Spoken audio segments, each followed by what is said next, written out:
Baik, Assalamualaikum warahmatullahi wabarakatuh. Waalaikumsalam Waalaikumsalam warahmatullahi warahmatullahi wabarakatuh. Baik, sebelum kita mulai untuk sharing pada hari ini, mari kita berdoa terlebih dahulu. Semoga apa yang kita kerjakan pada hari ini diberikan kemudahan, kelancaran, dan mendapatkan keberkahan. Berdoa dipersilahkan.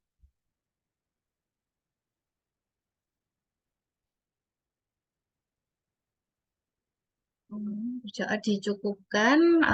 Izin untuk share screen ya.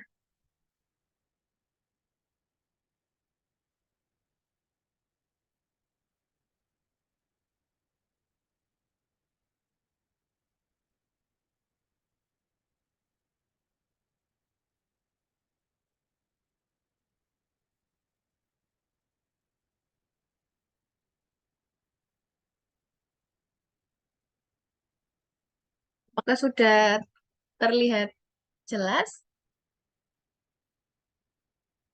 Sudah. Sudah ya.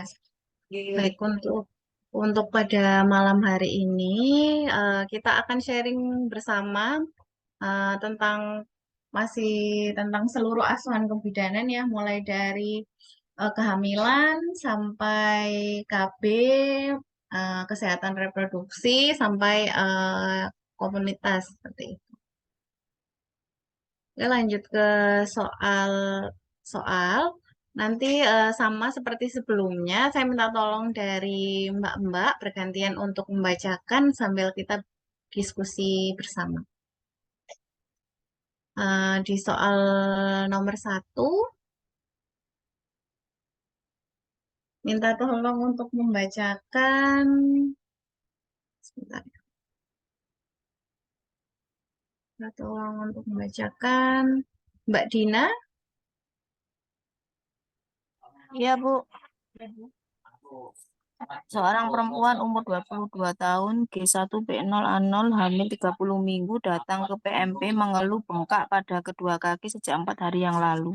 Hasil anamnesis aktivitas lebih banyak tidur, pekerjaan rumah dibantu asisten rumah tangga. Hasil pemeriksaan tensi 110/80, nadi 72 kali per menit, suhu 36,5, pernafasan 20 kali per menit, TFU 28, DJJ 120 kali per menit. Presentasi kepala KIE apakah yang tepat pada kasus tersebut?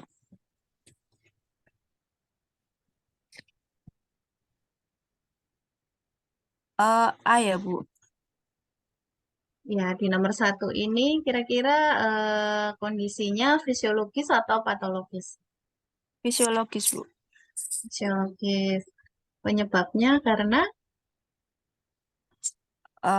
Ini usia kehamilannya mungkin 30 usia. minggu, jadi kakinya sering bengkak. Selama tensinya enggak tinggi, enggak apa-apa. Iya, betul. Jadi di nomor satu ini adalah kondisi yang fisiologis ya. Usia kehamilannya 30 minggu, seperti itu. Di, setelah itu kita lihat keluhannya kaki bengkak. Setelah itu divalidasi sama pemeriksaan fisik mulai dari tensi, terus vital sign, terus usia kehamilan seperti itu di TFU seperti itu. Nah, kebetulan di soal nomor satu ini biasanya kehamilan fisiologis bengkaknya karena penekanan pembuluh darah yang ada di kaki seperti itu. Jadi betul ya tadi untuk apa namanya KIE-nya bisa posisi kaki lebih tinggi seperti itu. Mbak ini saya PC-nya beda karena laptop saya agak error. Ini mungkin nanti kalau misalnya kurang nyaman, ini ya Mbak ya, mohon maaf ya Mbak. Soalnya PC-nya pinjam. Oke, lanjut ke soal nomor 2. Minta tolong untuk membacakan Mbak Halimah. Baik, Bu. Seorang perempuan umur 30 tahun datang ke PMB mengeluh letih, pusing, dan cepat lelah sejak 1 minggu yang lalu. Hasil anamnesis tidak menstruasi selama 2 bulan. Hasil pemeriksaan tensi 100/60, nadi 80, pernapasan 20, suhu 36, TFU belum teraba. HCG positif. Pemeriksaan penunjang apakah yang paling tepat pada kasus tersebut? B, Bu, hemoglobin.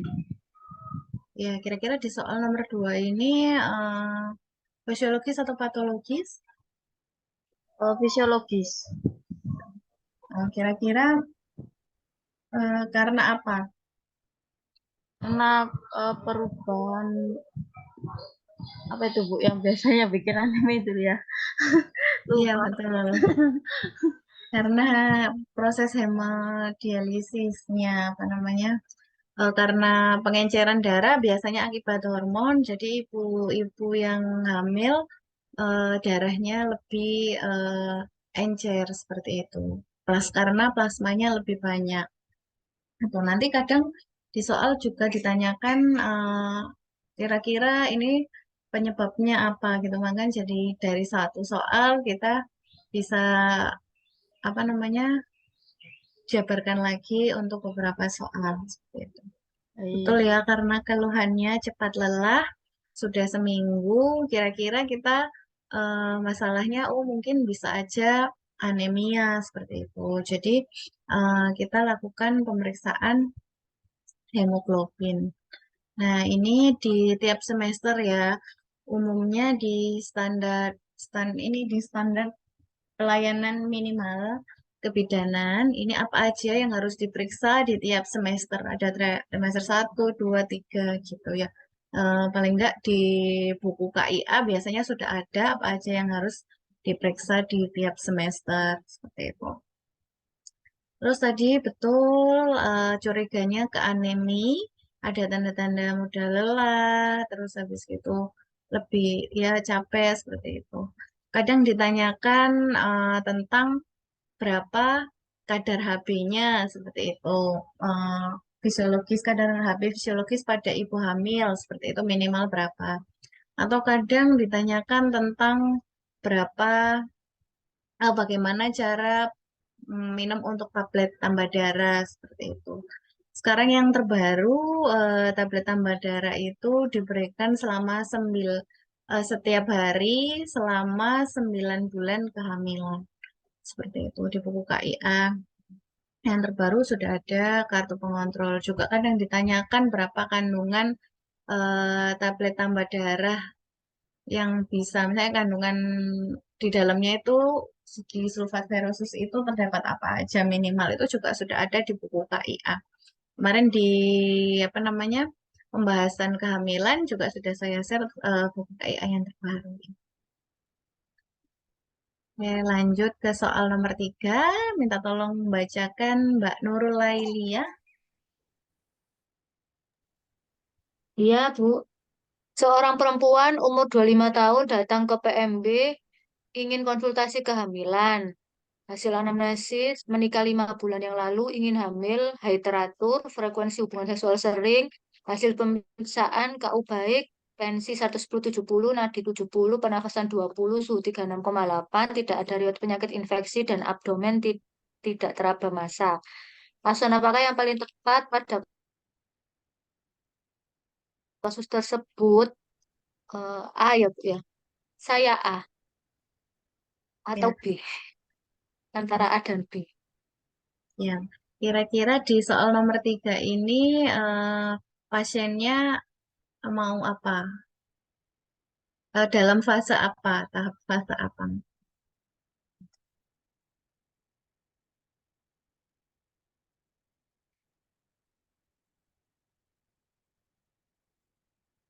Ingin hamil. Ya, Ingin hamil. betul. Heeh. Ingin hamil ya. Terus kira-kira masalahnya apa? Keluhannya selain ingin hamil, data yang didapatkan lain untuk frekuensi hubungan sering. Sering. Ya, gitu ya. Yang didapatkan itu ya.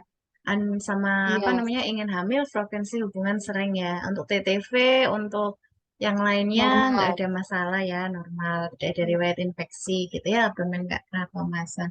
Nah, untuk jawabannya kita sesuaikan dengan data-data yang ada di soal. Karena data-data yang ada di soal adanya ingin hamil, tapi frekuensi hubungannya sering gitu ya.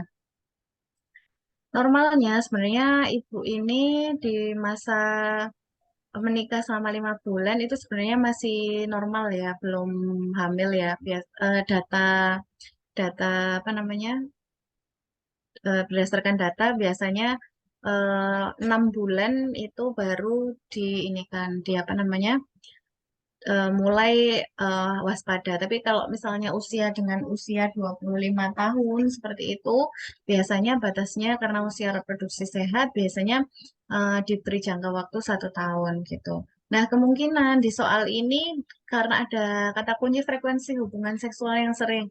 Nah, kita cari aja apa namanya jawaban yang ini yang sesuai dengan tersebut gitu. Kira-kira kalau misalnya melakukan hubungan seksual yang sering itu kira-kira eh, baik nggak untuk merencanakan kehamilan seperti itu ya. Terus yang ditanyakan lagi kira-kira hubungan yang baik itu seperti apa gitu ya. Kira-kira yang mana Mbak? Yang Yang asuhan A, yang tepat? Ya betul yang yang A A. ya. Mm, Alhamdulillah gitu. benar. Ya, betul gitu. Jadi lebih mudahnya lihat aja di soal apa kata kuncinya. Kira-kira, oh ini di sini kata kuncinya hubungan seksual. Ya udah, asuhannya ya disesuaikan aja sesuai kebutuhan klien gitu ya. Kalau di soal nomor 3 ini kan tadi bingungnya sama yang B ya Mbak ya. Iya, Nah, yang antara A sama B, tapi saya A. ya betul. Ya kalau di soal kalau di soal yang B itu biasanya ini apa namanya ada nutrisi seperti itu. Pokoknya ada kata-kata tentang nutrisi di soal seperti itu. Atau apa ya yang vitamin E itu? Ya sih nutrisi, terus paling enggak sudah berapa lama atau kira-kira menstruasinya teratur atau enggak gitu. Bisa diberikan vitamin E gitu. Jadi betul ya. Sebenarnya perencanaan kehamilan, oh ya di nomor 3 ini itu sebenarnya ibu itu masih dalam fase pranikah. Jadi nanti kalau ditanya di soal kira-kira ibu itu misalnya ada yang di soal tanya ibu itu dalam fase apa? Di soal nomor 3 ini ibu dalam fase pranikah atau prakonsepsi itu untuk merencanakan kehamilan seperti itu. Nah, biasanya apa aja sih selama kehamilan yang perlu dikontrol yaitu tentang apa namanya eh, hubungan seksual, terus habis itu pengaturan pakai KB atau enggak seperti itu. Terus habis itu apa namanya ovulasi masa subur seperti itu. Kadang juga ditanyakan apa namanya siklus ya. Misal ibu-ibu apa namanya tanggal segini, tanggal 14 misalnya bulan 10 itu menstruasi hari pertama.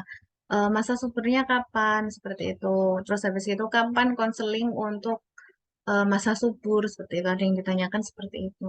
Nah, nanti bisa jadi rujukan untuk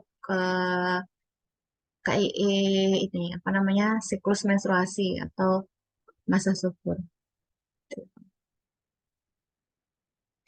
Lanjut ke soal nomor 4. Minta tolong bacakan Mbak Mardiana. Ini Mbak, eh,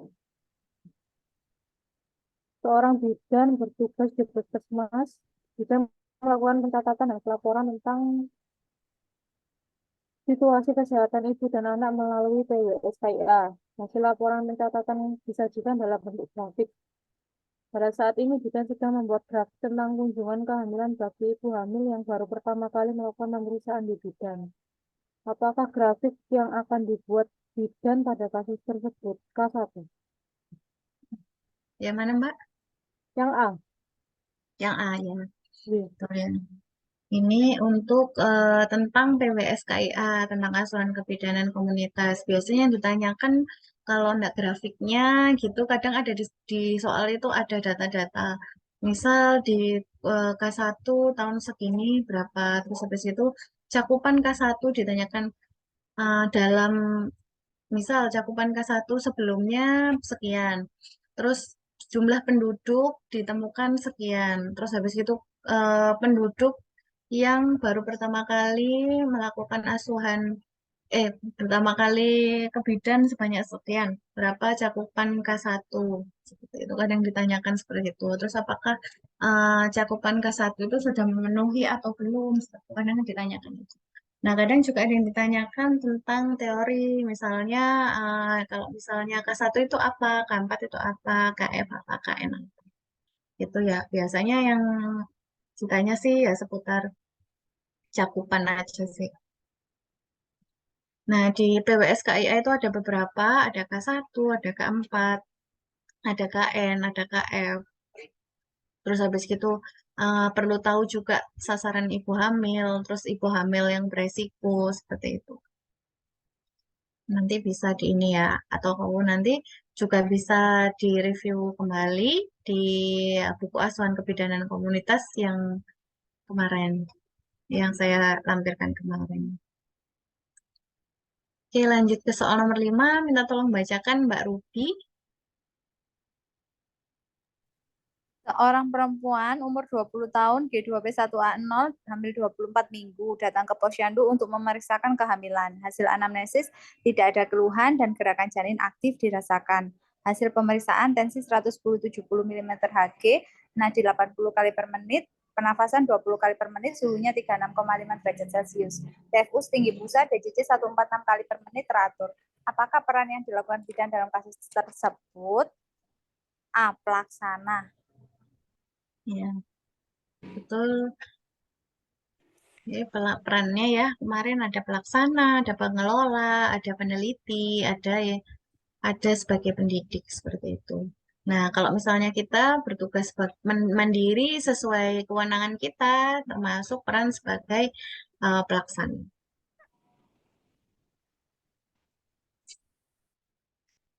Lanjut ke soal nomor 6. Minta tolong bacakan Mbak Suci. Ya, baik.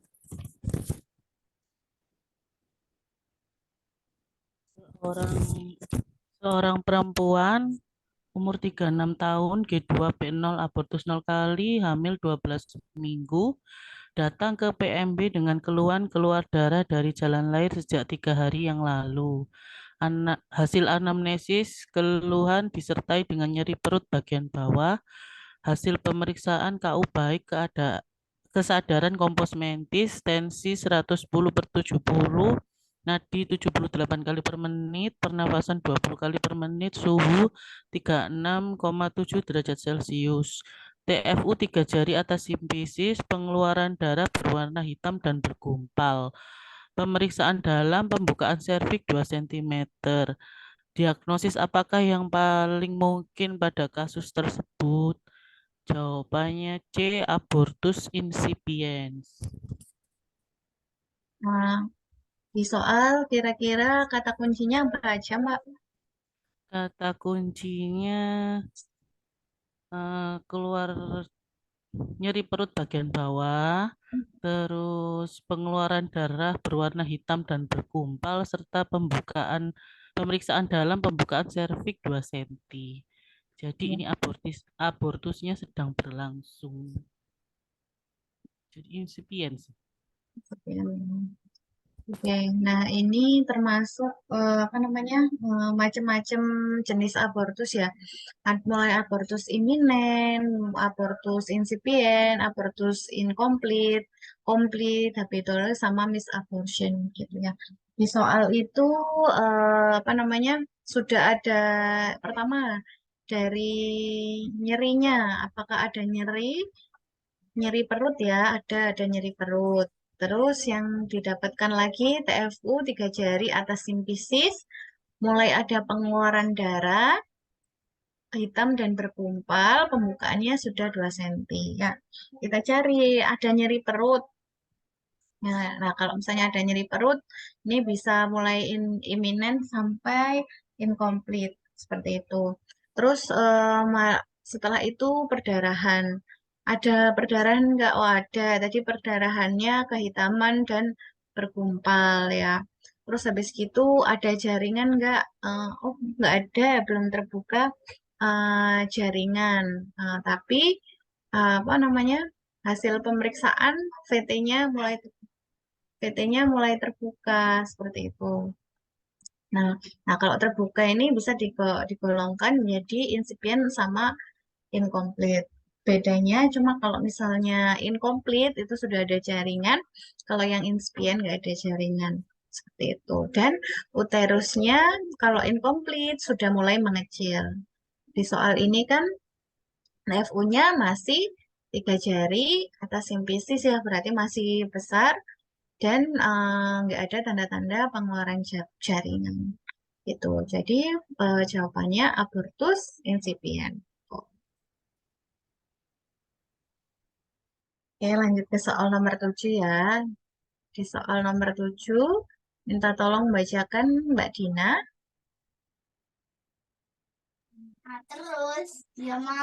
Seorang perempuan umur 26 tahun, G2P1, A0, hamil 38 minggu, datang ke PMP dengan keluhan merasakan perut mules semakin lama, semakin sering. Hasil anamnesis mules dirasakan sejak 3 jam yang lalu, tanpa disertai lendir dan darah. Hasil pemeriksaan KU baik, tensi 110/70, nadi 84, TFU 31, kepala sudah masuk 3/5, hasil pemeriksaan dalam, porsio tipis dan lunak, pembukaan serviks 7 cm, selaput ketuban utuh, presentasi kepala, HOT 2+, di manakah posisi penurunan kepala sesuai kasus di atas?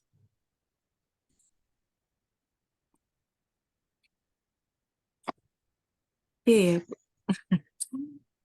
Bidang sejajar HOT 1 setinggi spina dika.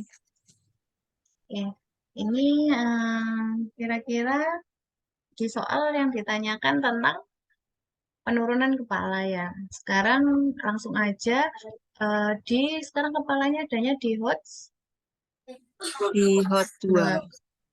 Di HOT 2 ya. Oke. Nah, ini untuk tabel penurunan kepala ya. Nah, kadang di soal itu juga ditanyakan ini apa namanya? Proses persalinan. Oke. Stage mekanisme persalinan. Ya, mulai bayi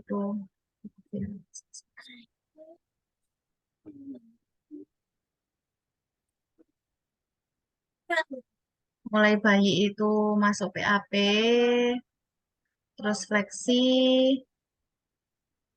putar paksi, ekstensi, putar paksi luar, ekspulsi gitu. Nah, kalau misalnya penurunan kepala ini mulai di fase yang yang PAP ya, masuk PAP. Gitu.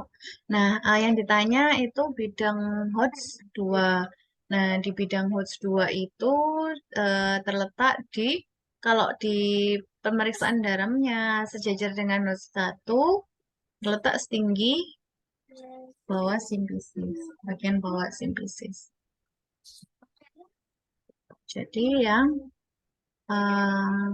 B. B. Oh, Ya, yang B, gitu. yang B. bagian bawah simpisis. Oke, nanti bisa diinikan ya. Kadang itu soalnya kayak gini ya, soalnya panjang-panjang, ini ternyata yang ditanyakan cuma penurunan kepala. Oke, lanjut ya ke soal nomor 8. Minta tolong bacakan Mbak Halimah. Seorang perempuan umur 30 tahun, G3P2A0, hamil 38 minggu, datang ke puskesmas dengan keluhan sakit di perut sampai ke pinggang. Hasil anamnesis sakit dirasakan sejak 5 jam yang lalu, keluar lendir bercampur darah. Hasil pemeriksaan KU baik, tensi 120/80, suhu 36,8, pernafasan 22, TFU 33 cm, kepala masuk 1/5, BJJ 140 kali per menit, kontraksi 4 kali 10, lamanya 45 detik. Periksa dalam Porsio tidak teraba, pembukaan lengkap, ketuban utuh, ketuban positif, UUK, depan, HIV. Asuhan kebidanan apakah yang selanjutnya dapat dilakukan? Saya jawabnya yang D. Yang D. Iya. Yap. Mbak ini izin azan sebentar ya, Mbak. Nanti kita lanjutkan ya. D.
Oke, lanjut ya, Mbak. Nah, di soal nomor 8 ini, kan keluhannya sudah mules kencang. Pemeriksaannya didapatkan TFU 33, PT-nya sudah pembukaan lengkap, ketubannya positif, masih an, dan sudah hot 4. Nah, asuhan kebidanan apa yang bisa dilakukan? Seperti itu. Nah, tadi itu jawabannya yang ya, berarti langsung mimpin persalinan ya. Nah, di soal ini yang membuat yang kata kuncinya tentang ketuban. Di sini nah ketubannya masih positif. Nah, kalau misalnya pembukaan lengkap ketubannya positif itu bisa dilakukan amniotomi terlebih dahulu sebelum dilakukan pimpinan persalinan seperti itu. Biasanya amnion itu biasanya mengganggu proses persalinan. Jadi biasanya malah susah untuk memimpin persalinan. Jadi kita pecahkan dulu amniotominya. Kita pecahkan dulu ketubannya, dilakukan amniotomi terlebih dahulu ya, Mbak. Jadi yang ini jawabannya amniotomi. Melakukan amniotomi terlebih dahulu, baru nanti memimpin persalinan. Seperti itu. Nah, jadi ini ada indikasi amniotomi. Biasanya nanti kadang ada yang ditanyakan apa aja indikasi amniotomi. Misal kalau misalnya persalinan kalau misalnya VT-nya sudah lengkap tapi Hodge-nya masih tinggi, boleh nggak dilakukan amniotomi seperti itu ya. Nah, salah satunya dilakukan amniotomi adalah pada saat proses pelahiran kelihatannya bayi akan lahir dengan ketuban utuh. Nah, itu bisa dilakukan amniotomi seperti itu. Atau kebutuhan untuk menstimulasi persalinan. Misal kepalanya sudah dibawa, tapi pembukaannya eh, masih 8 atau 9 seperti itu dengan ketuban yang menonjol. Nah, ketubannya itu bisa dilakukan amniotomi kalau misalnya Hodge-nya sudah Hodge 3, Hodge 3 plus seperti itu untuk mempermudah penekanan serviks sehingga mudah untuk membuka seperti itu. Nah, ini juga ada kontraindikasi dilakukan amniotomi. Itu nanti tergantung soal. Jadi satu soal nanti kita bisa bahas bareng. Kita bisa bahas banyak. Itu ya. Nanti kalau misalnya ditemukan prolaps tali pusat, boleh nggak di amniotomi? Oh, ternyata nggak boleh seperti itu.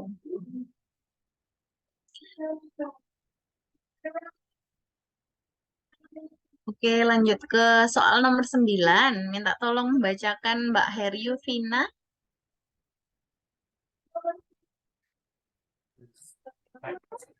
Seorang perempuan umur 33 tahun,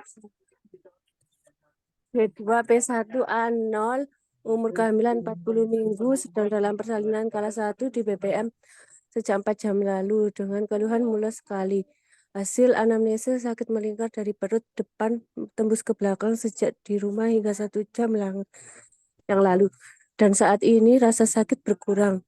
Hasil pemeriksaan tahu baik tensi 120/80, nadi 80, suhu 36,5, pernapasan 18, DFU 33, presentasi kepala DJJ 140. Kontraksi 2 kali 10 menit 25 detik. Porsio tegak dan lunak, pembukaan servis lunak, ketuban positif 2. Kelainan apakah yang terjadi pada kasus tersebut? Jawabannya B. Inersia uteri sekunder. Ya, betul ya. Di soal nomor 9 ini keluhannya ibu masih di kala 1. Terus kontraksinya berkurang seperti itu ya, rasa kontraksinya berkurang. Nah, kita cari yang mengandalkan diagnosis kontraksi berkurang ya. Diagnosis itu bisa inersia uteri. Nah, di sini ada 2 pilihan, inersia uteri. Ada primer, ada yang sekunder seperti itu. Nah, bedanya kalau misalnya yang primer itu dari awal, dari permulaan fase laten itu hisnya sudah nggak adekuat seperti itu. Kalau inersia sekunder biasanya terjadinya sudah mulai fase aktif. Jadi apa namanya HIS-nya yang pertama dari yang pertama ke fase laten ke fase aktif awal gitu ya, misalnya kontraksinya baik tapi nanti setelah fase aktif menjelang persalinan sampai kala 2 kontraksi uterusnya berkurang seperti itu. Bisa hipotonia seperti itu. Nah, itu disebut inersia sekunder. Biasanya bisa karena ibunya kelelahan, kurang asupan nutrisi seperti itu, atau mungkin juga kandung kemihnya terlalu penuh seperti itu juga bisa. Oke, lanjut ya ke soal nomor 10. Minta tolong bacakan Mbak Hulaifatul. Nggih, Mbak. Ya, toh. Seorang perempuan umur 30 tahun, infartu kala 1 fase aktif, datang ke PMB. Hasil anamnesis mulai sejak 5 jam yang lalu, makin sering.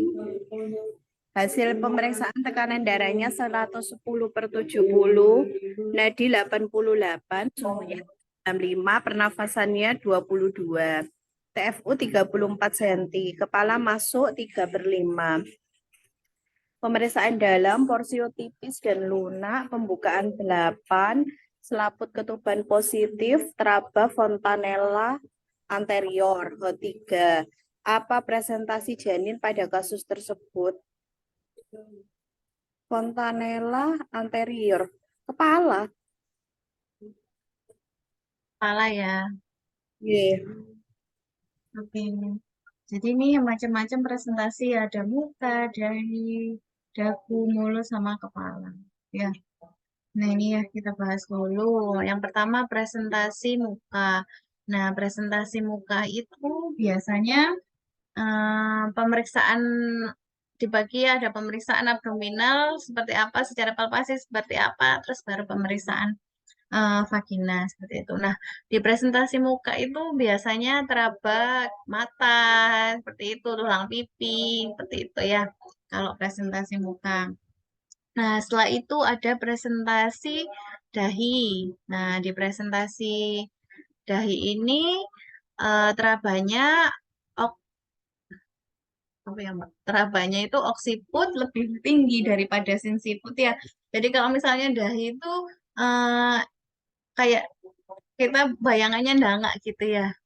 Nah, biasanya apa bagian belakang kepala yang ubun-ubun kecil itu lebih ke atas. Biasanya yang langsung teraba itu ubun-ubun besar. Ubun-ubun besar itu biasanya fontanella, namanya fontanella anterior seperti itu. Nah, biasanya yang kepalanya itu bisa masuk PAP gitu. Jadi kadang di presentasi dahi itu karena dia agak mendangak ya, apa mendangak gini ya posisinya, jadi susah untuk lahir normal seperti itu. Sama ada presentasi majemuk.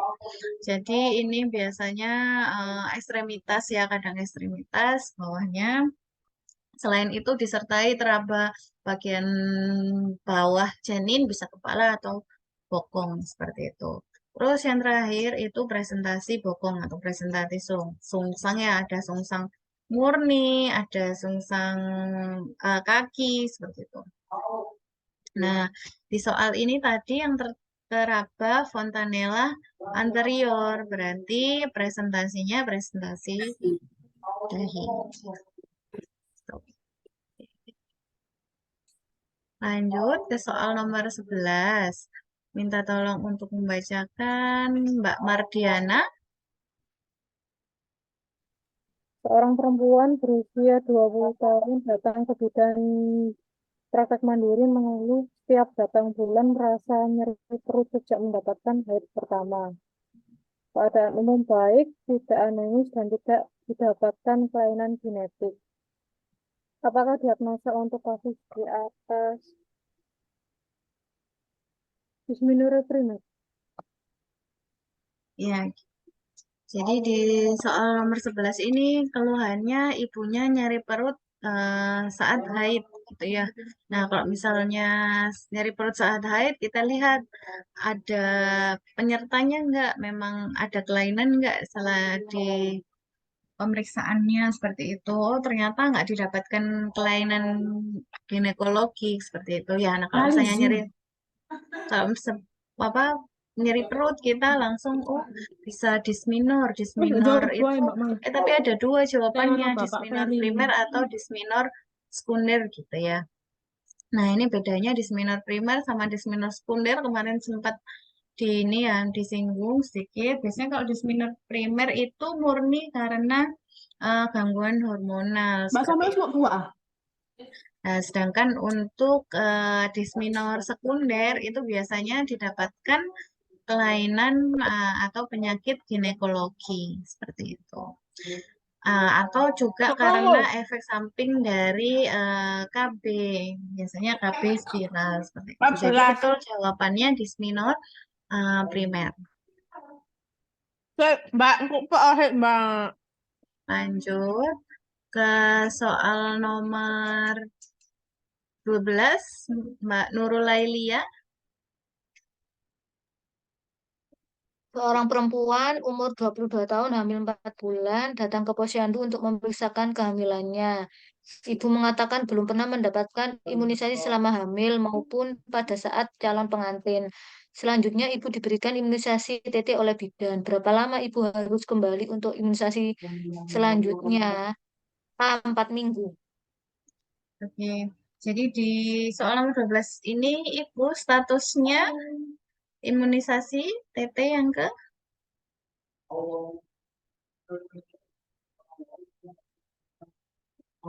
Pertama selama hamil. ya keberapa Mbak? TT yang pertama selama hamil, Bu. Iya, betul.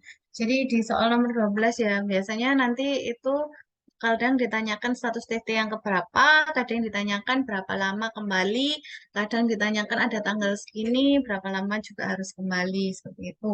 Jadi, apa namanya, untuk status TT, ya, untuk status TT itu biasanya dibagi sama TT5 ya selama hamil. Nah, screeningnya gimana? Biasanya kita baru mulai screening TT itu yang pertama yang ditanyakan waktu bayi ibunya sudah dapat imunisasi sampai TD Bapak belum gitu ya. Kalau misalnya ibunya nggak ingat imunisasi TT-nya, status imunisasi TT, biasanya kita tanyakan yang kedua, Ibu selama calon pengantin sudah diberikan TT belum gitu ya. Nah, kalau misalnya Ibu nggak ingat hamilnya diberikan TT atau apa, Ibu selama anak-anak diberikan TT atau enggak, tapi ingatnya di saat mau catin, berarti itu sudah dianggap TT1. Terus habis itu setelah waktu itu hamil diberikan TT apa enggak gitu ya. Lanjut ke TT2 gitu ya. Nah, ini kan belum sama sekali diberikan ya. Juga nggak ada data tentang status TT ibu saat sebelumnya seperti itu. Waktu anak-anak atau bayi seperti itu. Nah, kalau misalnya nggak ada status tentang tersebut itu masih tetap betul tadi dianggap sebagai TT yang pertama. Nah, kunjungannya berapa lama? 4 minggu setelah pemberian TT yang pertama. Gitu. Nanti kalau misalnya ditanyakan apa namanya apa tingkat proteksi berapa persen, kadang seperti itu, atau kadang ditanyakan tentang durasi proteksi berapa lama. Oke, lanjut ya ke soal nomor 13. Minta tolong bacakan Mbak Ruby. Seorang perempuan umur 30 tahun akseptor KB AKDR Koper T380A sejak 2 tahun yang lalu. Datang ke bidan praktek mandiri dengan keluhan akhir-akhir ini sering nyeri daerah panggul, keputihan berwarna kuning dan gatal, sering mengeluarkan darah di luar siklus haid. Apakah diagnosis yang mungkin terjadi pada kasus di atas? Jawabannya D, penyakit radang panggul.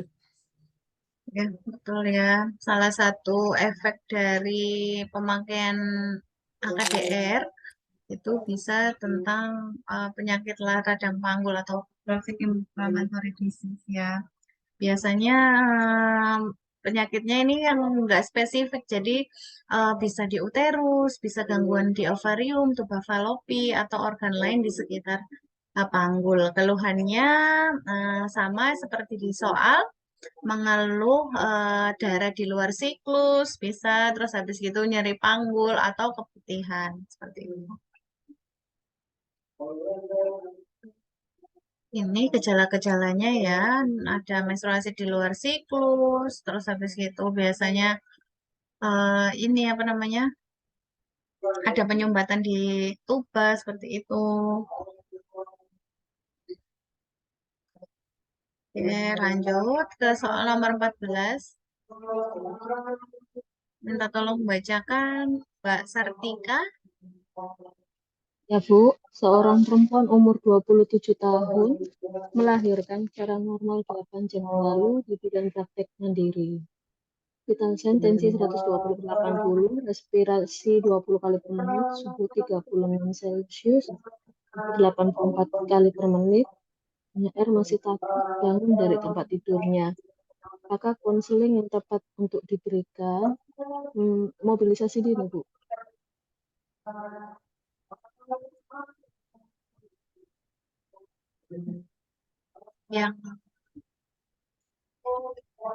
Yang mana, Mbak? Yang mobilisasi dini ya, Bu. Ya, betul. Oke, jadi betul untuk jawabannya disesuaikan sama keluhan. Nah, ini punya melahirkan secara normal. Keluhannya apa? Masih takut bangun dari tempat tidurnya seperti itu. Nah, apa konselingnya kita sesuaikan dengan keluhan atau masalah. Betul tadi ya, berarti mobilisasi dini, gitu ya. Siap, lanjut ke soal nomor 15. Minta tolong bacakan Mbak Serly. Iya, Bu. Seorang perempuan umur 25 tahun, anak pertama umur 6 bulan, datang ke bidan praktek mandiri ingin menggunakan kontrasepsi suntik 3 bulan. Dari hasil anamnesis, saat ini sedang haid hari kedua. Hasil pemeriksaan tensinya 110/70, nadinya 80, RR-nya 28, suhunya 37. Kapan waktu pemberian kontrasepsi yang tepat pada kasus di atas? Saat itu juga Ibu A. Iya, betul ya. Sekarang posisinya pasiennya ingin ber-KB, sekarang haid hari yang ke-8. Gitu ya. Mbak, untuk yang kemarin, maaf ya, yang kemarin yang IUD itu betul Mbak ya. Jadi pemakaiannya itu harus nunggu haid terlebih dahulu.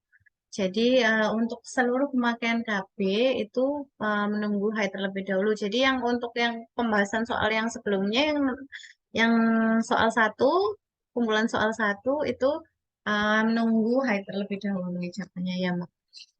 Jadi ini betul ya, karena mulai pertama di hari menstruasi. Selama menstruasi asal nggak hamil. Oke. Lanjut ke soal 16. Minta tolong bacakan Mbak Suci.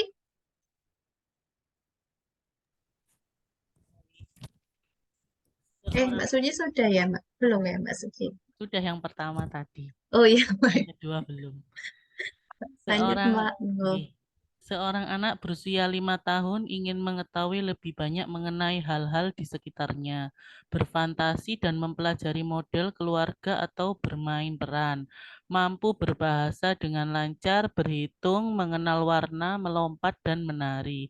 Apakah periode tumbuh kembang anak tersebut periode prasekolah? B jawabannya.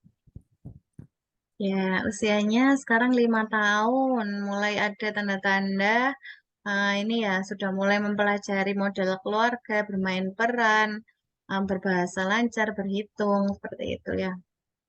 Nah, ini periode pertumbuhan anak ya. Tadi betul ya, prasekolah usia 3 sampai 6 tahun. Lanjut ke soal nomor 17. Minta tolong bacakan Mbak Dina. Kembali lagi ke Mbak Dina. Ya, Bu. Seorang perempuan melahirkan anak kedua. Maaf Mbak, ini ya. Maaf Mbak, komentarnya ini. Monggo, monggo Mbak. Seorang perempuan melahirkan anak kedua setengah jam yang lalu. Jenis kelamin perempuan, berat lahir 3.000 gram, hasil pemeriksaan bengkak pada kepala bayi, teraba lunak, berisi cairan, batas tidak jelas. Berapa lama pembengkakan kepala bayi tersebut dapat menghilang? 2 sampai 4 2 sampai 3 minggu ya. Yang E. Oke. Kira-kira di soal nomor 17, diagnosisnya apa? Kaput kaput Ya, betul. Kaput succedaneum. Nah, kira-kira kaput succedaneum itu fisiologis atau patologis? fisiologis. Fisiologis, Bu. Betul. Ya, fisiologis ya. Nah, terus yang ditanyakan kapan kaput itu menghilang, seperti itu. Nah, ini ya, fisiologisnya bedanya kaput sama sepal ya. Kalau kaput itu biasanya batasnya memang nggak tegas ya, berisi cairan. Sedangkan kalau sepal itu biasanya batasnya tegas. Biasanya di antara perpotongan, apa namanya, ini ya, perpotongan sutura-sutura, seperti itu. Nah, biasanya kaput itu menghilang di 24 sampai 48 jam. Seperti itu. Nah, ini berarti jawabannya yang sekitar yang 2 sampai 4 hari. Harusnya sih 1 sampai 2 hari ya. Nah, normalnya 1 sampai 2 hari. Gitu. Tapi kalau ini nggak ada, berarti 2 sampai 4 hari. Gitu. Mungkin ada referensi yang lain, Mbak? Maaf, Mbak.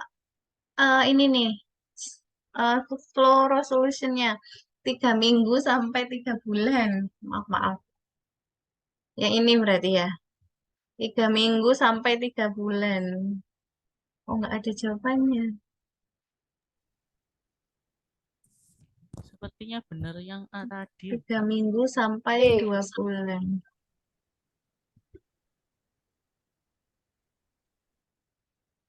Iya ya. Yang E 2 sampai 3 minggu, yang B 1 sampai 2 bulan. Minimal 3 minggu, maksimal 2 bulan. Itu sih, Mbak. Kalau ini kayaknya soalnya ini aja ya Mbak, dianulir aja ya Mbak.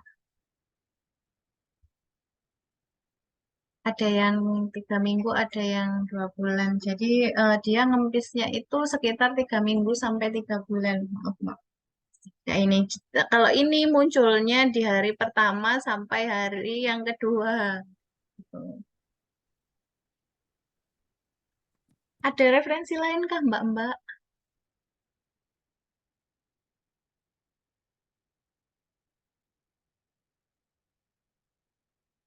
Ini lanjut dulu ya Mbak ke soal nomor 18. Di soal nomor 18, minta tolong membacakan Mbak Halimah. Seorang perempuan umur 21 tahun melahirkan anak pertama 2 hari yang lalu secara normal di bidan praktek mandiri. Datang bersama suami, merasa lemah dan capek karena merawat bayinya seorang diri. Bagaimanakah komunikasi efektif yang tepat sesuai dengan kasus di atas? Bantu ibu dalam merawat bayi dan dirinya supaya ibu dan bayi sehat dan nyaman. Oke, yang E ya.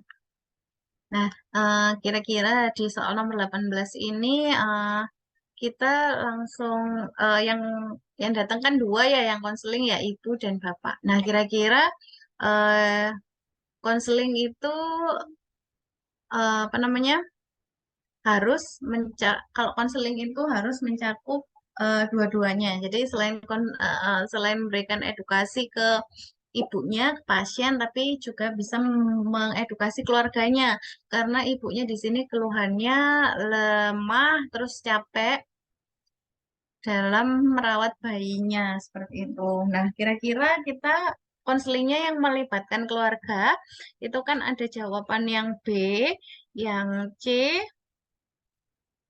yang B, yang C sama yang E ya.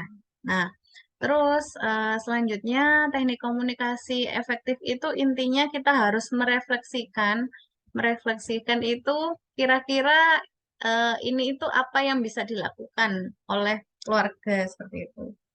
Lalu kesimpulannya gimana kita harus menata laksana suatu masalah tersebut, terus sama realitasnya harus seperti apa gitu ya. Nah, di soal nomor 18 ini pertama kita cari kata-kata yang ada subjeknya terlebih dahulu. Jadi yang ada subjeknya itu antara yang B sama yang C. Jadi kita tujukan ke siapa komunikasi itu, ke ibu kah, ke suami kah, seperti itu ya. Nah, apa namanya? Setelah itu kita beri contoh untuk penata laksana suatu masalah seperti itu. Nah, ini karena di sini kan capek ya. Ya, misalnya bapaknya harus apa gitu ya. Nah, jawabannya yang lebih tepat yang B. Jadi, bapak harus membantu ibu dalam merawat bayi. Jadi, yang pertama cari ada subjek atau enggak. Jadi, kalau misalnya kita jawab yang bantu ibu dalam merawat bayi. Ini komunikasi ini ditujukan ke siapa gitu. Nah, eh, baiknya yang pertama ada subjeknya. Siapa yang mau ditujukan untuk komunikasi? Bapaknya kah, ibunya kah, seperti itu. Terus habis gitu, apa yang bisa dilakukan untuk melakukan tata laksana seperti itu. Nah, kalau yang C itu kan kurang spesifik ya, menjaga bayi di malam hari. Tapi yang di soal itu kan nggak ada, misalnya baik bapaknya ibunya mengeluhnya di malam hari kah atau seperti apa, seperti itu. Jadi yang lebih tepat yang B, bapak harus membantu ibu dalam merawat bayi.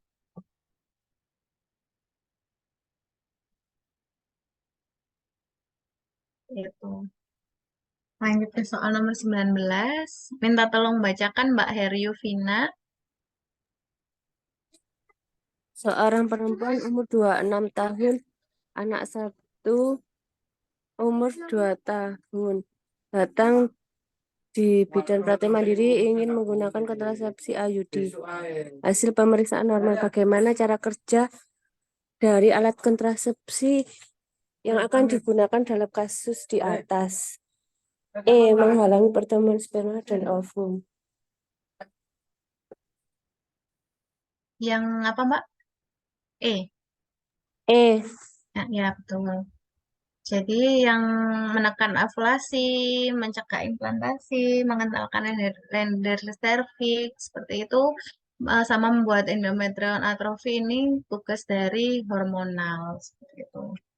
Nah, tugas IUD itu mencegah fertilisasi, bertemunya sperma dan ovum. Jadi betul ya, jawabannya yang E. Lanjut ke soal nomor 20, minta tolong membacakan Mbak Ida.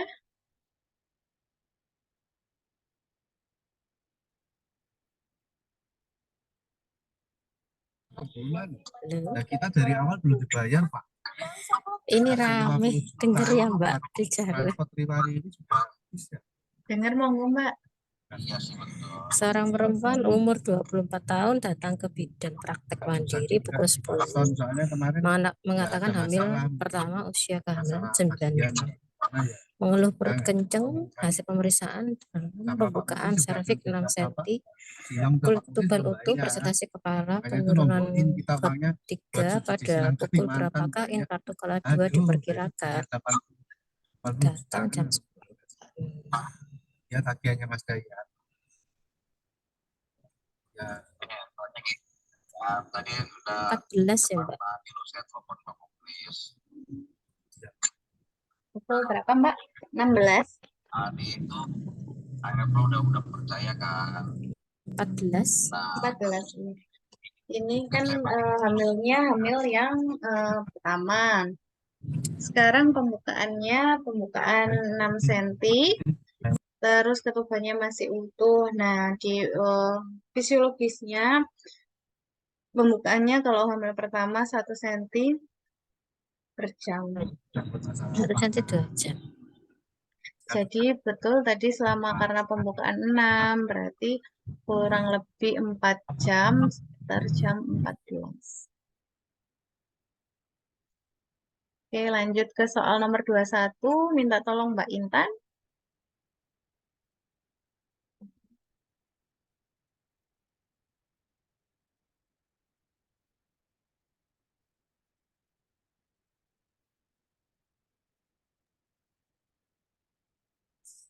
Seorang wanita membawa bayinya yang berumur 8 hari ke RSUD dengan keluhan bayi tidak mau menetes. Pernah kejang, mulut mencucu. Ya, ikut tiga loh ya. Maaf, mulut mencucu. Hasil pemeriksaan kejang, rangsang positif, tali pusat kotor, terkadang totonus, suhu 39,5, RR 72. Apa diagnosis dari kasus di atas?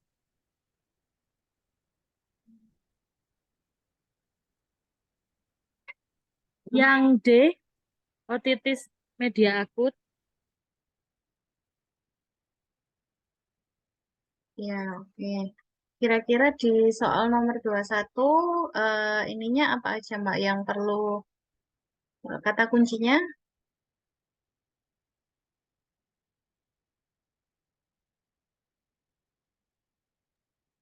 Kejang mencucu. Betul, kejang mencucu. Kejang, rangsang. Terus ada kejang rangsang positif. Jadi kalau misalnya apa namanya dia ada rangsangan, entah itu rangsangan cahaya, entah itu rangsangan eh, suhu gitu dia kejang, timbul kejang. Terus ada tali pusat kotor, seperti itu juga ada peningkatan suhu seperti itu. Nah, khasnya kalau misalnya ada refleks kejang mencucu itu biasanya tentang tetanus neonatorum gitu.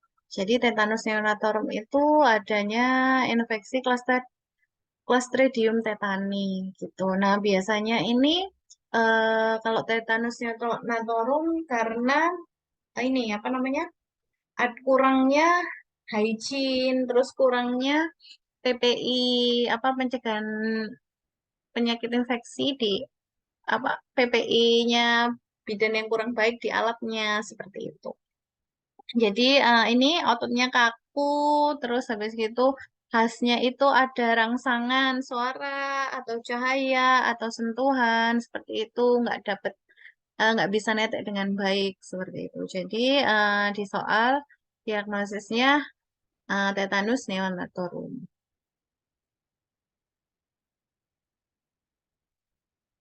Lanjut ke soal nomor 22. Minta tolong bacakan Mbak Isvina.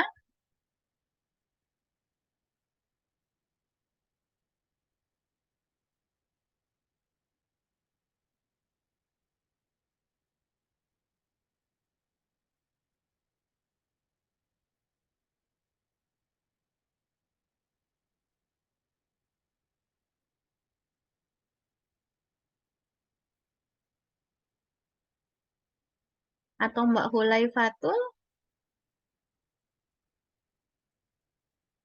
Ya, Mbak. Seorang ibu umur 49 tahun datang ke bidan dengan keluhan pusing, berdebar-debar, sesak nafas, mudah tersinggung, dan sulit tidur. Ibu mengatakan sudah 3 bulan terakhir menstruasi tidak teratur. Apakah tindakan yang tepat pada kasus tersebut? Mengkonsumsi fitoestrogen E. Oke, di soal nomor 22 ini kira-kira di fase apa? Apa ini? Premenopause. Ya, Atau betul ya. Dengan tanda-tanda mulai berdebar, sesak nafas, tersinggung, sulit tidur, seperti itu, dan menstruasi nggak lancar. Ini ya, stage dari menopause, mulai ada premenopause, perimenopause, menopause, sama postmenopause. Gitu ya. Premenopause itu masuk usia reproduksi ya. ya mulai ya masa subur gitu ya, ketika hormon itu masih berada di fase yang baik seperti itu. Ya masih fisiologis, timbul-timbul kram, terus kurang tidur gitu ya. Nah, setelah hormon menurun di antara 45 tahun sampai 51 tahun itu, sampai 50 tahun itu fase perimenopause. Di perimenopause itu ada tanda-tanda yang seperti di soal tadi ya. Perimenopause itu mulai ada hot flash, terus habis gitu menstruasinya nggak lancar, terus berkeringat pada malam hari, seperti itu, berat badannya mulai naik, seperti itu. Setelah itu masa ke-51 di usia 50 ke atas, biasanya kan kalau menopause itu 1 tahun ya, 1 tahun nggak menstruasi. Jadi batasnya di usia 51 biasanya. Jadi itu mulai ada menopause. Nah, di fase menopause ini karena hormon estrogennya itu mulai turun, gitu ya. Jadi mulai ada ini penurunan fungsi tubuh seperti itu. Misalnya mulai ada tanda-tanda gangguan, misalnya kanker, penyakit degeneratif, diabetes, terus mulai ada osteoporosis seperti itu. Nah, terus habis itu fase postmenopause. Nah, di postmenopause ini sudah melalui menopause, biasanya ini ya sudah mulai nggak nyaman, terus ada penyakit perkencingan seperti itu. Nah, di perimenopause, asuhan yang bisa dilakukan oleh bidan untuk apa namanya mengatasi hormon yang mulai menurun itu bisa diberikan betul tadi ya fitoestrogen. Seperti itu untuk apa namanya walaupun efeknya nggak begitu besar, tapi apa namanya diharapkan bisa menstabilkan apa ya, mengurangi gejala menopause, ya, gejala perimenopause menjelang menopause seperti itu. Ini ya bisa kayak tentang sulih hormon, nutrisi di masa menopause, pemeriksaan kesehatan, gaya hidup, olahraga seperti itu. Nah, nanti kadang ditanya untuk gizi seimbang ya, karena kita di bidan ada asuhan menopause seperti itu. Kadang ditanyakan apa namanya gizi seimbang untuk wanita menopause itu seperti apa? Seperti itu. Lanjut ke soal nomor 23. Minta tolong bacakan Mbak Mardiana. Seorang perempuan melahirkan anak pertama 8 hari yang lalu. Setelah dilakukan pemeriksaan, didapatkan tensinya 120/70, suhunya 37, nadinya 78, RR-nya 20. Lokea yang keluar normal. Bagaimanakah jenis lokeanya? C. Lokea serosa. Ya, di soal nomor 23 ini yang ya kondisinya ibunya melahirkan anak pertama 8 hari yang lalu. Terus lokeanya apa yang ditanyakan gitu ya. Nah, ini ya pada hari ke-8 sampai hari ke-14 mulai sore serosa. Oke, lanjut ya. Ke soal nomor 24. Minta tolong bacakan Mbak Nurul Lailia. Ya, Bu. Seorang bayi lahir 6 jam yang lalu di bidan praktek mandiri. Saat ini bidan akan memandikan bayi di mana kipas angin ruangan masih menyala. Beberapa saat kemudian bayi mengalami hipotermi. Bagaimanakah mekanisme kehilangan panas yang dapat terjadi pada bayi tersebut? C. Konveksi.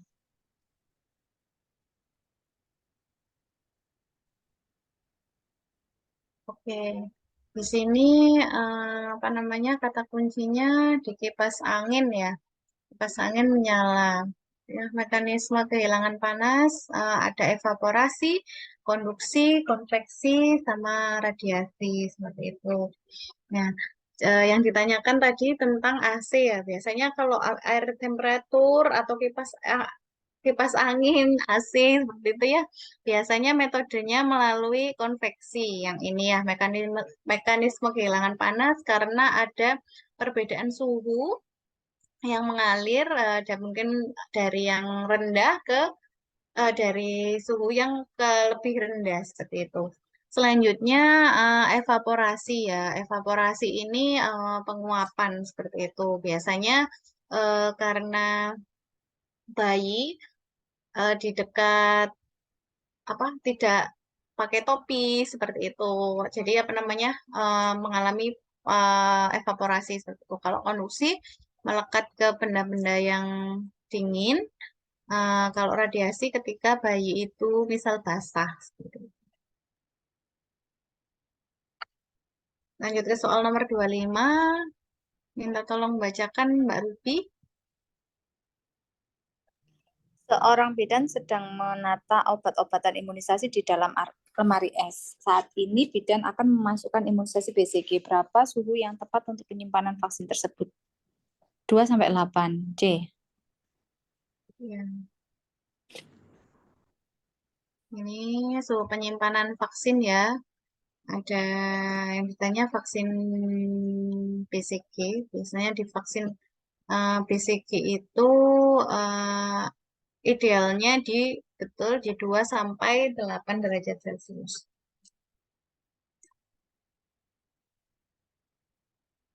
Ya, kalau misalnya di suhu yang di atas itu untuk ininya berkurang ya. Untuk apa efektivitasnya. Ini juga macam-macam nanti bisa dibaca disesuaikan sama soal. Lanjut ke soal nomor 26. Minta tolong bacakan Mbak Sartika. Ya, Bu, seorang bidan baru pertama kali bertugas di desa terpencil berdasarkan informasi desa kematian bayi dan ibu cukup tinggi. Karena masih banyak pertolongan persalinan yang ditolong oleh dukun. Bidan bersama pemuka masyarakat mengkaji kebutuhan untuk melaksanakan program yang berhubungan dengan kesehatan ibu dan anak yang ada di desa. Peran bidan dalam melaksanakan tugasnya sebagai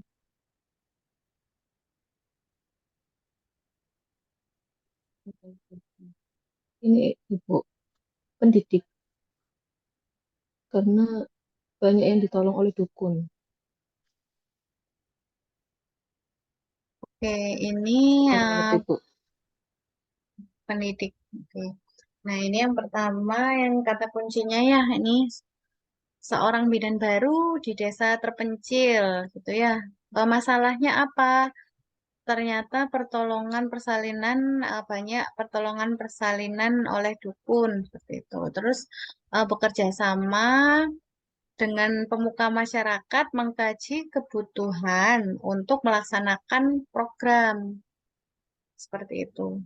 Kira-kira sebagai Mengkaji kebutuhan melaksanakan program. Mengkaji kebutuhan antara pendidik sama investigator ya Bu ya. kata kuncinya mengkaji kebutuhan untuk melaksanakan program. Program. Peneliti. Pengelola ya Bu. Pengelola ya mungkin ya Bu ya. Ya, ini ya apa namanya? Jadi ada pengelola itu mengkoordinasikan pelayanan kebadanan dalam suatu tim, baik di rumah sakit, puskesmas, klinik bersalin, atau praktek. Terus perannya sebagai pendidik itu pemberi penyuluhan, mulai dari individu keluarga, membimbing mahasiswa, terus kader, seperti itu.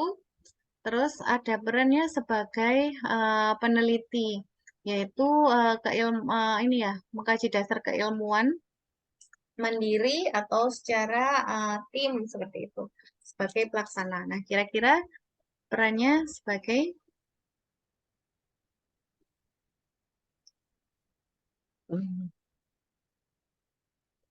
tadi kan ini ya apa mengkaji, terus setelah itu baru merumuskan masalah. Nah, kalau gitu berarti dia perannya sebagai pengelola. Nah, di pengelola ini kan mengkoordinasikan pelayanan kebidanan ya, satu tim. Sebenarnya nggak hanya di fasilitas kesehatan aja, tapi salah satunya juga di masyarakat. Betul tadi peran bidannya sebagai pengelola.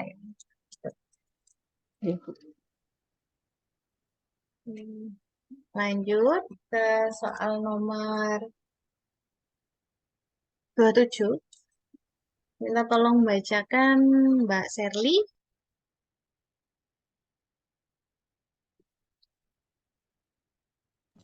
Oke, Bu, sebentar.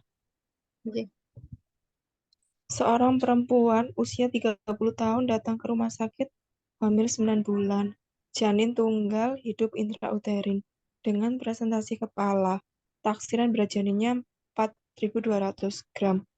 Hasil pemeriksaan dalam pembukaan sudah lengkap. Kepala turun di hot 4 setelah dipimpin meneran selama 45 menit. Akhirnya kepala lahir. Namun bahu anterior macet di atas simfisis pubis. Ibu terlihat kelelahan. Apakah penyebab terjadinya penyulit untuk kasus di atas?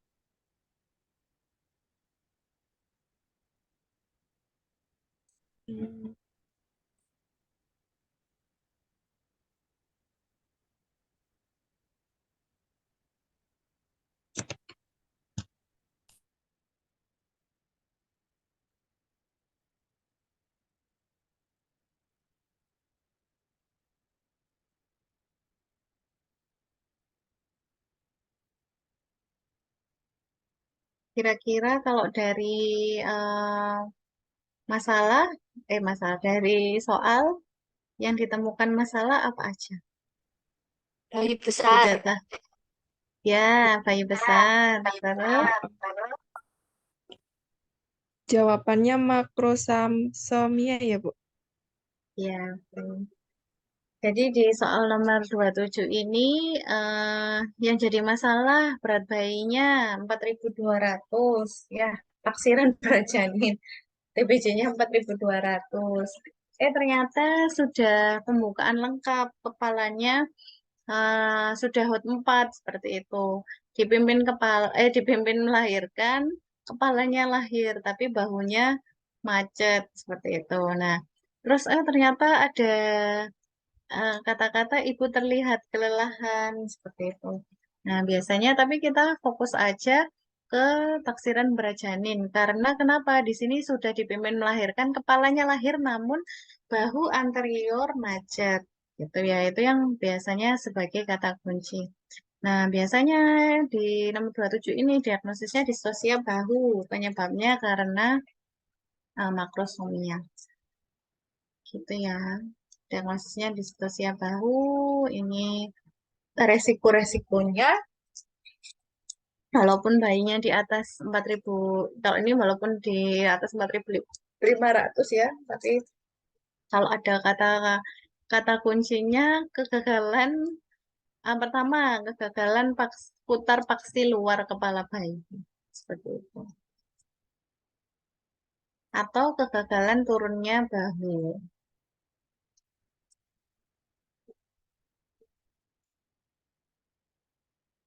Oke, lanjut ke soal nomor 28. Mbak Suci minta tolong bacakan. Seorang perempuan umur 34 tahun datang ke tempat bidan praktek mandiri mengeluh kenceng-kenceng disertai nyeri yang sangat hebat, keluar keringat dingin dan gelisah. Hasil pemeriksaan perut teraba keras, denyut nadi dan pernafasan meningkat, serta teraba lekukan antara pusat dan simfisis yang makin naik. Apakah kemungkinan yang dapat terjadi pada kasus di atas? Shock hipovolemik yang kemungkinan terjadi karena kata kuncinya ada di ini, lekukan antara pusat sama simfisis kan dicurigai lingkaran Bendel. Gimana, Mbak? Mbak Vita? Ya, kira-kira diagnosisnya apa, Mbak? Kemungkinannya terjadi shock hipovolemik, perdarahan mungkin ya. Ya, kira-kira diagnosisnya apa? Apa ya? Ruptur uteri. Ruptur uteri iminen karena masih teraba lekukan antara pusat simfisis sama antara pusat dan simfisis seperti Oke. itu. Nah, di ruptur uteri iminen ya. Nah, ruptur uteri iminen biasanya faktor resikonya yang seperti yang kemarin ya, apa ada salah satunya shock hipovolemik gitu ya.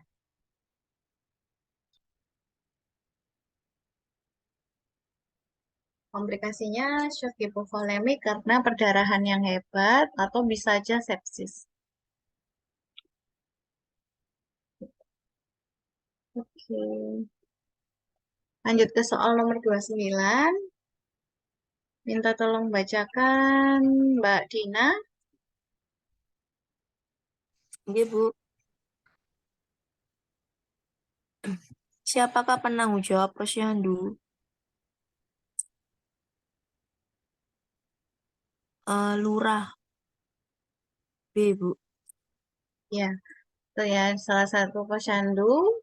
Nanti yang di komunitas kemarin ada untuk apa namanya deadline posyandu. Nah, salah satu penanggung jawab posyandu itu kades atau lurah. Lanjut ke soal nomor 30, ini soal terakhir. Minta tolong bacakan Mbak Halimah. 5 imunisasi dasar yang wajib diberikan sejak bayi. B. BCG, hepatitis B, DPT-HP, polio, campak. Oke, gampang ya Mbak ya ini ya. Harus betul semua. Ini 5 imunisasi dasar. Terus ada juga ya imunisasi tambahan. Oke, ini soal yang terakhir. Ya, ada yang mau didiskusikan Mbak-Mbak? Monggo, saya izin off cam ya Mbak, karena komputernya ini kayaknya susah. Ada yang mau didiskusikan, monggo. Mungkin ada soal yang dari luar, misalnya mau didiskusikan, monggo. Atau mau ada yang didiskusikan di yang tadi, monggo. Mbak Vita, minta tolong dijelaskan yang Ha-ha. peran bidan dalam tugasnya itu loh, Mbak. Sering keliru di situ kalau jawab soal. Oh ya, sebentar. Iya Mbak, nanti ini kok di-share apa namanya jawabannya. Alhamdulillah, Bu. Tenang aja Mbak, sebentar ya saya share screen dulu Mbak.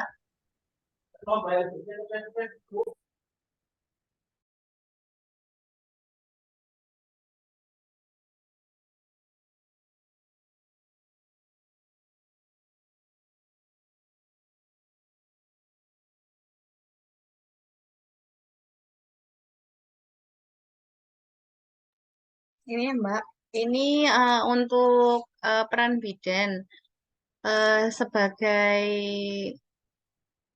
tunggu saya share yang dari buku komunitas saja ya Mbak ya sebentar ya. Biar lebih jelas di situ ada contoh-contohnya.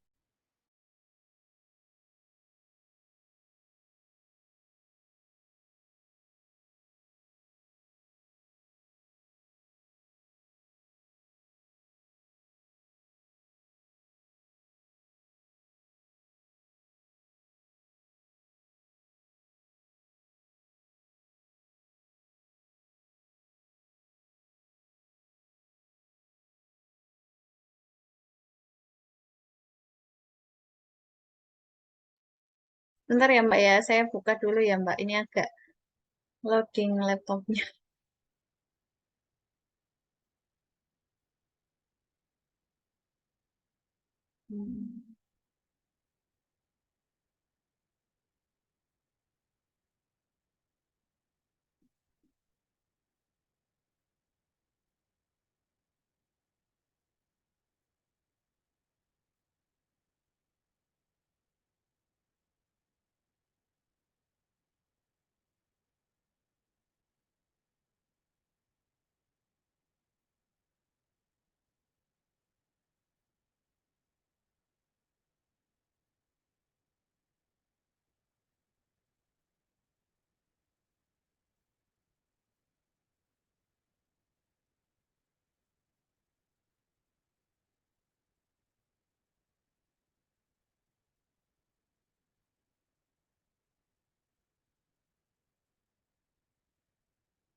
Apa sudah terlihat, Mbak?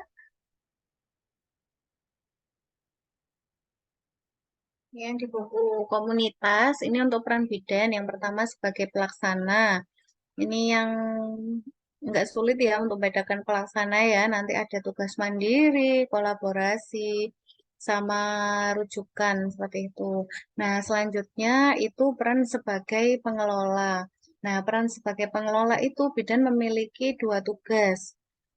Di pelayanan dasar sama berpartisipasi dalam tim seperti itu. Nah, apa aja tugasnya? Yang pertama, mengembangkan pelayanan dasar kesehatan di wilayah kerjanya, sama berpartisipasi dalam tim untuk melaksanakan program kesehatan dengan sektor lain.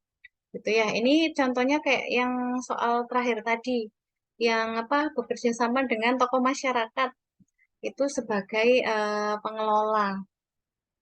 Itu ya. Terus selanjutnya peran sebagai pendidik. Di peran sebagai pendidik ini memberikan penyuluhan kesehatan ya individu sama keluarga tadi, terus juga bisa melatih membimbing kader seperti itu.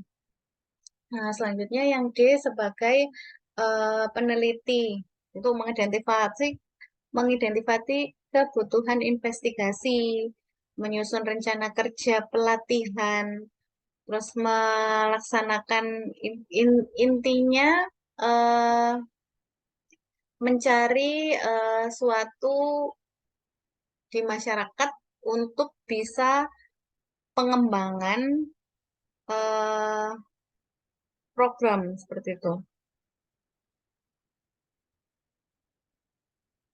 di peran peneliti itu. Bisa pengembangan program, bisa pengembangan ini apa namanya untuk bidan itu sendiri, profesi, pengembangan profesi gitu. Intinya kalau peneliti itu kita menggali sesuatu dulu. Kalau pengelola kita merencanakan suatu program dari hasil ini apa investigasi atau hasil peneliti seperti itu. Bingung kah Mbak?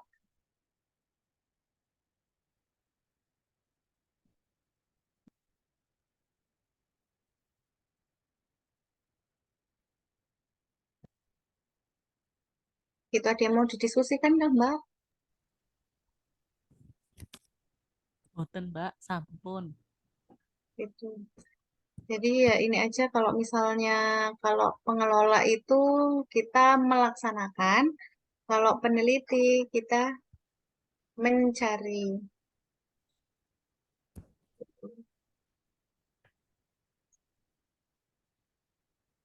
Ada yang mau didiskusikan lagi kan Mbak?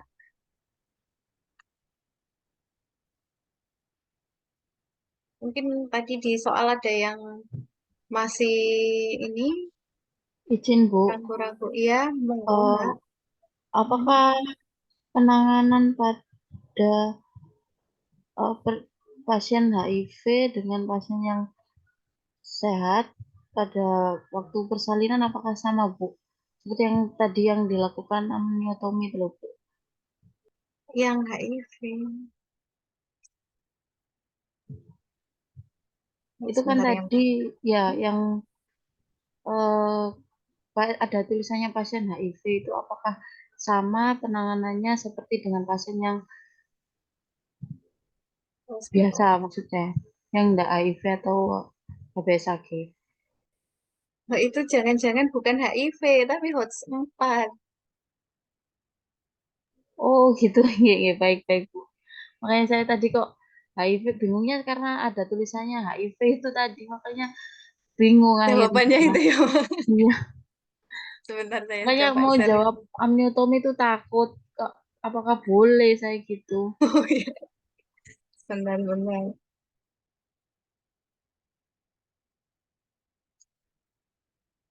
Yang ini ya Mbak ya. Yang jawabannya amniotomi tadi ya Mbak ya. Itu Iya, HOTS benar. 4 Mbak.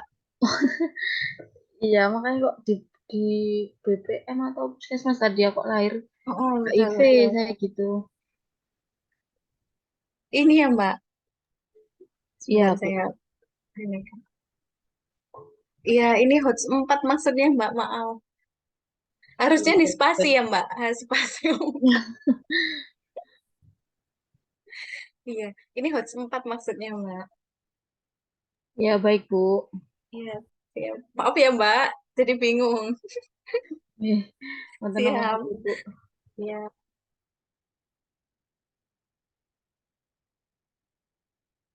Oke, mau ada yang mau didiskusikan lagi?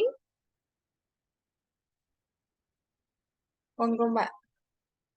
Untuk apa Mbak? Iya, monggo Mbak yang mau dinas silahkan. Selamat berdinas. Iya Mbak, nanti untuk kunci jawabannya di share kok Mbak sama PPT-nya. Biasanya memang saya jarang Mbak ngasih kunci jawaban. Biasanya sesuai PPT. Tapi kalau dari PPT insya Allah bisa dipahami nanti jawabannya apa. Saya lupa Mbak tanggal 2 atau 4 Agustus itu lupa Mbak sama siapa. Bisa ditanyakan ke ininya adminnya mungkin ya Mbak. Mbak Isvina.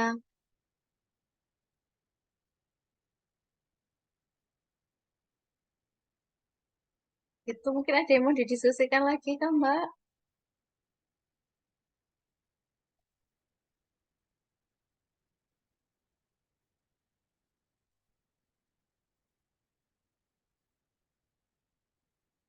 Untuk yang bimbel tanggal 2 sampai 4 Agustus, saya juga lupa Mbak sama siapa. Kalau nggak sama Bu Yuni, ya sama saya.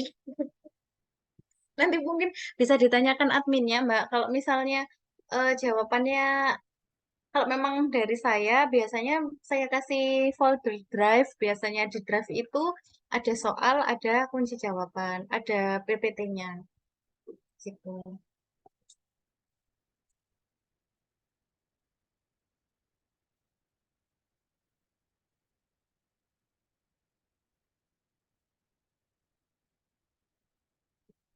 Ya, nanti kalau misalnya memang dari saya, nggak apa-apa, japri aja. Nanti saya kasih draft-nya yang isinya soal sama pembahasannya.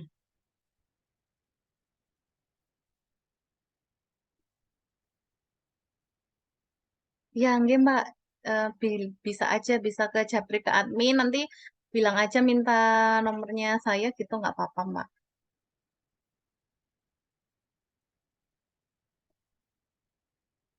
Kalau mau diskusi, nggak apa-apa, Mbak. Mbak bisa ke admin, nanti minta nomor saya. Nanti supaya bisa, apa, kalau misalnya ada soal-soal yang mau diskusikan, monggo.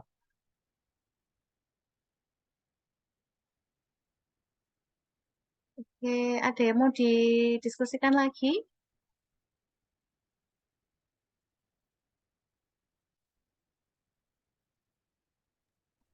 Mau tanya Mbak kita, Iya, monggo, Mbak. Monggo, Mbak Gina. kalau mempermudah hot 1 sampai 4 itu kuncinya di mana ya Mbak Vita? Mempermudah hafalannya ya, Mbak ya? Mengingat mengingat Mengingatnya, umpama ini oke. ya, heeh. Kalau saya itu, Mbak, patokannya itu simpisis, Mbak. Jadi hot 1 itu eh, apa namanya? Sejajar dengan simpisis. Apa namanya? Simpisis bagian atas. Kan pintu atas panggul ya, Mbak. Pintu atas panggul itu kalau misalnya kita bayangannya panggul ya, patokannya itu simpisis yang di bagian atas gitu. Terus habis itu turun lagi HOTS 2. HOTS 2 berarti sejajar dengan HOTS 1 lebih ke simpisis yang bagian bawah. Seperti itu, tapi bawah simpisis. Turun lagi di HOT 3. Sejajar dengan HOTS 2, tapi mulai turun batasnya apa? Spina Ischiadica. HOT 2. Terus HOT 4 dengan pintu sawah panggung. Gitu, Mbak. Saya ngafalinnya. Pokoknya yang pertama itu bayangin aja gambar panggul ya, Mbak. Terus di panggul itu HOT satunya kan di atas, berarti dia mulai masuk panggul di tepi atas simpisis kan ya, Mbak, di atas itu. Terus turun sedikit, HOT 2 di simpisis bagian bawah. Terus HOT 3 ada spina ischiadica. Spina ischiadica itu yang tulang yang tulang duduk itu loh, Mbak. Gitu. Nah, kenapa kita harus ini patokannya spina ischiadica. Jadi kalau misalnya kita periksa dalam, kalau kita ngeraba hot 3 itu ya wajarnya kan kepala sudah mulai ada persalinan ya Mbak ya. Kalau kita ngeraba spina ischiadica berarti panggulnya kemungkinan eh, nggak luas, kurang luas gitu, panggulnya sempit gitu indikasinya. Makanya apa namanya mempermudah hafalannya gitu. Kalau misalnya dia nggak masuk HOTS 3, saya kepalanya masih di atas, berarti kemungkinan CPD gitu. Terus HOTS 4 ya udah itu bawa panggul sudah gitu, Mbak. Oke, Mbak Vita, terima kasih. Ya, mempermudahnya apa kita bayangin aja panggulnya di mana, terus mulai masuk sedikit sedikit ke bawah gitu. Ya, mungkin ada yang mau didiskusikan lagi, Mbak-Mbak.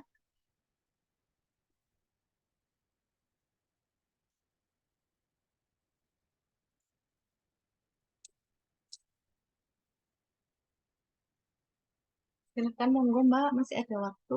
Mau diskusi monggo.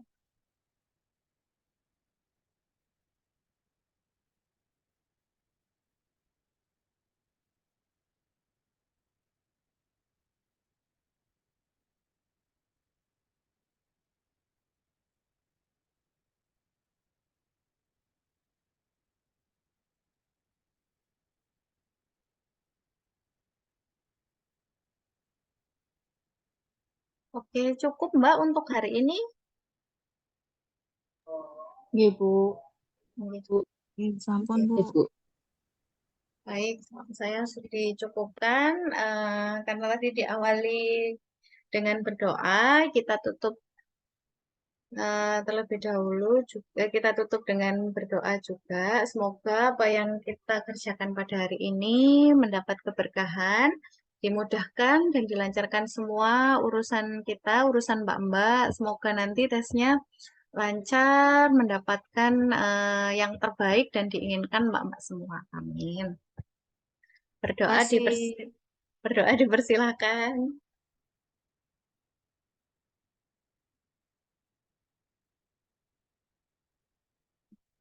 Amin, berdoa dicukupkan. Saya tutup untuk pertemuan hari ini. Terima kasih untuk waktunya Mbak-mbak. Mohon maaf jika ada salah kata atau perbuatan. Wassalamualaikum warahmatullahi wabarakatuh. Waalaikumsalam Waalaikumsalam Bu. warahmatullahi wabarakatuh. Makasih, Terima Bu. kasih, Mbak Makasih, Vita. Ibu. Terima kasih ya Mbak. Ya.